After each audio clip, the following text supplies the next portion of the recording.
Good Gateway morning, everyone, and welcome back to Billing Insights, your favorite podcast for medical billing. If you are new here, my name is Taylor. And I'm Anita. And today we're diving into the world of physical therapy billing, a topic that's often underestimated but wildly important. Between therapy thresholds, modifier mishaps, and payment posting myths, there's a lot that can go wrong. But hey, sometimes you just have to put on your big girl pants and deal with it. Let's break it all down and make sure you're not leaving money on the table. All right, so we all know that therapy caps are dead. Well, sort of. Let's clear something up right away, though. The old school medical therapy caps might be gone, but therapy thresholds are still alive and well. You might think this is really complicated, but at GMS we've been billing for over 17 years for physical therapy. We've got this, and we're going to help train you. So, as of 2025, Medicare's therapy threshold is $2,330 for combined physical therapy and speech therapy. And then it's also $2,330 for occupational therapy, and that's by itself. Now, once your patient crosses that line of $2,330, you must append the KX modifier to prove that you have continued medical necessity. If you don't, you risk getting denials. So yes, while the KX is an optional, remember it is mandatory in order to get paid. Now, don't forget to check your LCDs and your policies from your commercial payers as well, because some follow Medicare's rules and some of them not so much. Now, another fun fact here, over 40% of Medicare physical therapy claims exceed the annual threshold cap. So if you're not tracking what that cap is, you're most likely losing money. And don't assume that commercial payers are more forgiving of those caps, because most of them have soft caps or prior authorization requirements based on a set dollar amount. So it's not just about doing the therapy, it's about documenting and then coding it the correct way. Right. If physical therapy billing were a game of poker, modifiers would be your high cards. Let's go over the critical ones. You have GP, which is required on all physical therapy claims submitted to Medicare. It just means that it's a physical therapy claim. Just like that, you have GO, which is just for occupational therapy. Then you have KX, like Anita mentioned, which is needed when the patient's care exceeds the annual threshold if you have met medical necessity. And then 59 and all of your X equivalent modifiers used when billing distinct procedural services that are normally bundled. According to the APTA, 35% of denied physical therapy claims are due to modifier errors, either missing or misused. If you're just adding a 59 to everything, or hoping GP saves the day without proper documentation, an audit could come knocking, and it won't be pretty. Modifiers aren't filler. They're your legal justification for the services provided. But remember, everything is figure-outable. Yes, it is. Now, billing correctly doesn't mean much if you can't prove what you did. Your documentation should include a clear initial evaluation, a functional limitation goals, which are tied to measurable progress. And you have to have a way to track that measurable progress. A signed plan of care by a licensed provider, progress notes at least every 10 treatment days, and recertifications every 90 days or when your treatment goals change. If you're missing things like signatures, vague goals, or failure to update your plan of care, those are all common red flags that can lead to denials. And here's the problem.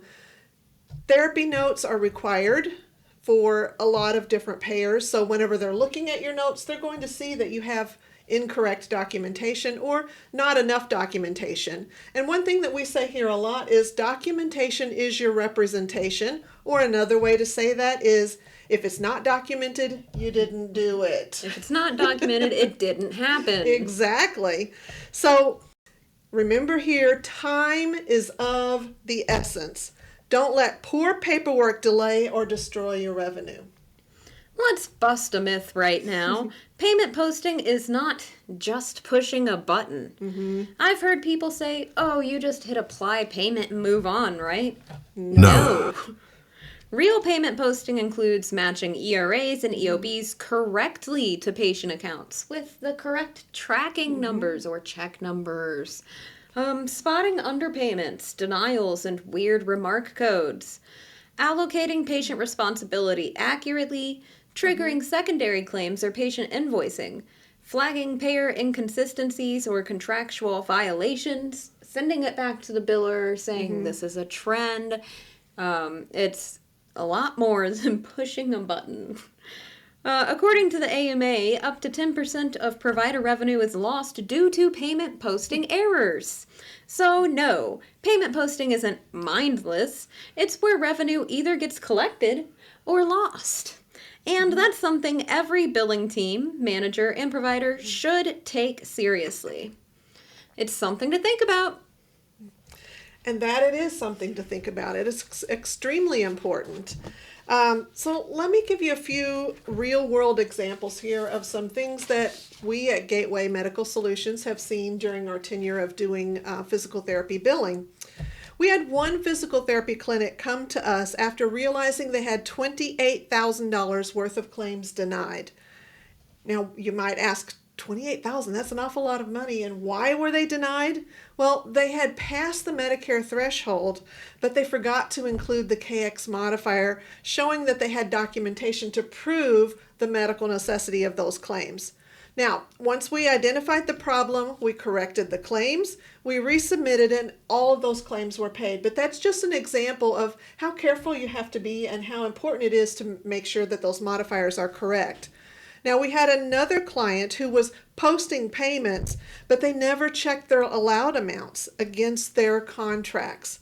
So what was happening is they were writing off amounts that should have been billed to secondary or to the patients, and they didn't even know that this was happening. So when you have an example like that, what do you do to fix it?